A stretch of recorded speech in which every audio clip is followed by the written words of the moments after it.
I want this car. I don't know why I want this car. It's completely stupid and probably not road legal.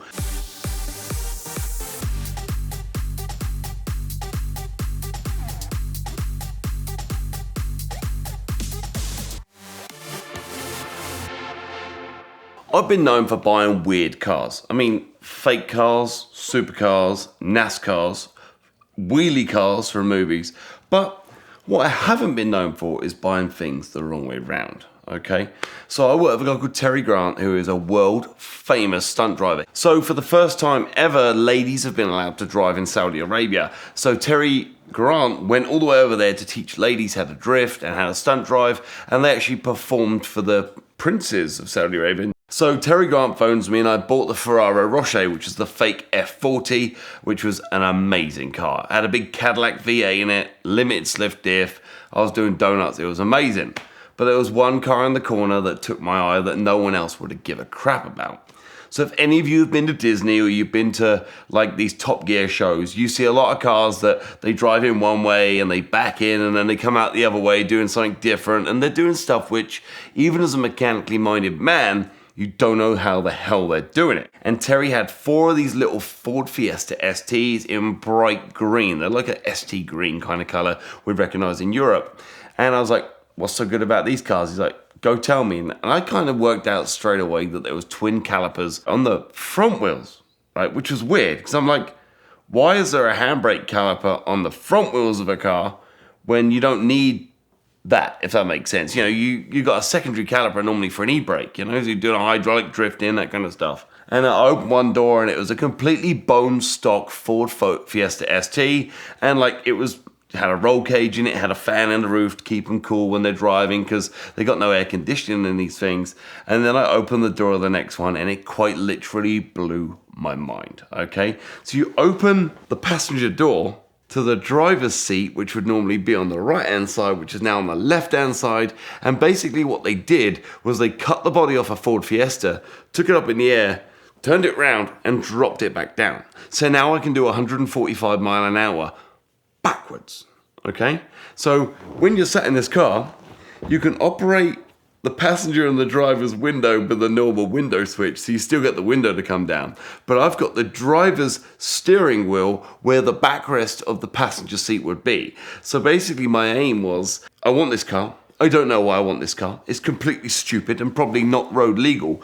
But is there a way of me making this a daytime running car? Because in England you can drive a car without headlights as long as it's in the daytime on a daytime MOT or a daytime inspection. Is there a way I can make this backwards Fiesta a forwards-backwards driving legal car that I could drive to the Max Power Reunion number 2 in 2022 without getting arrested or without letting other people crash because they're worried I'm coming at them in the wrong direction? I did a little bit of background into this car and I was trying to work out what it could be used for, right?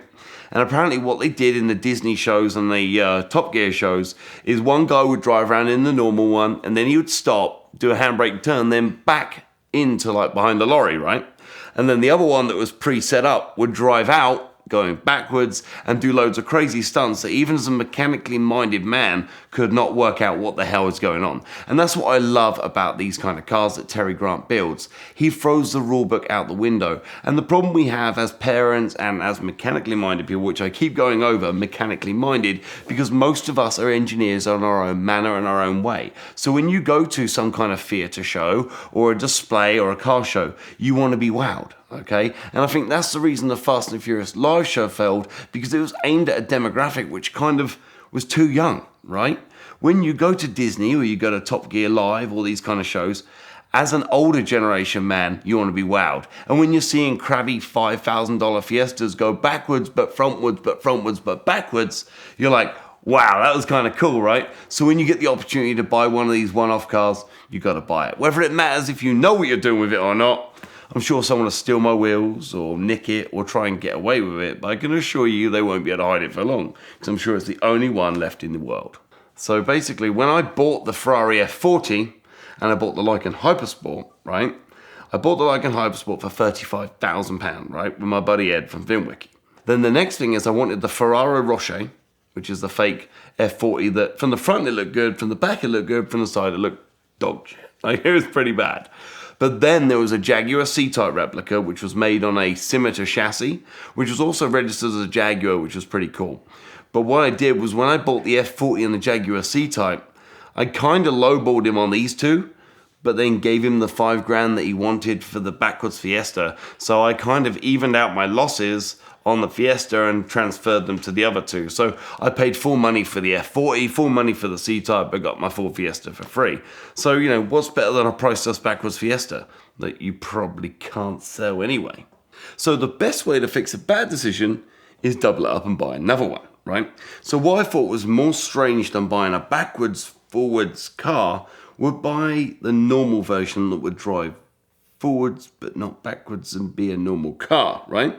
So what I could do is I could turn up at a normal track day as a show, which you can pay to drive on the Goodwood circuit, right? On like, let's say a Ford day, a Ford performance day. And I turn up in my crabby normal Ford Fiesta ST. Exactly the same livery, obviously same wheels, that kind of stuff. And I'd drive in with the window down, so I'd make myself appearance, maybe a Dixie horn or something stupid, so that every person there knows it's Sam Ard that's turned up. Like, you know, Dukes of Hazzard it, maybe jump over some ramps, just be an idiot, right? And then, just before I'm about to drive on stage, yeah, I'll swap with a driver. He'll turn it up in front of everyone, do a handbrake turn, then back in behind a trailer, yeah? And then I will back out behind the trailer and join the track backwards.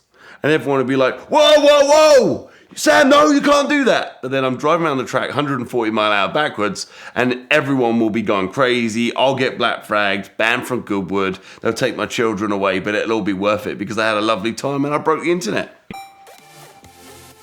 We love the team at Patrick Adair Designs because they make rings and other jewelry out of some of the most amazing and interesting materials on Earth and even occasionally from space. But they've honestly outdone themselves with their latest creation. They have made a series of rings using the aluminum that they cut out of an OEM wheel for a Bugatti Veyron. Obviously, I love the Bugatti Veyron, maybe one day, I hope. But they've also used forged carbon fiber, gold, and platinum to accent the rings however you want them. And honestly, as cool as the rings are, I think I like the case they come in even better. They have replicated the W16 engine on the top out of sterling silver. It's a cherry wood box with like carbon fiber and titanium screws. Super duper cool. So check it out now at the link in the description below to get yourself a super cool ring from a great company, Patrick Adair Designs. And if you order now during the month of July, you'll also get free at checkout either a carbon fiber ring or a tungsten pendant. So they've been a great supporter of VINwiki all these years, and they've created an awesome product here. So check it out now at the link in the description below.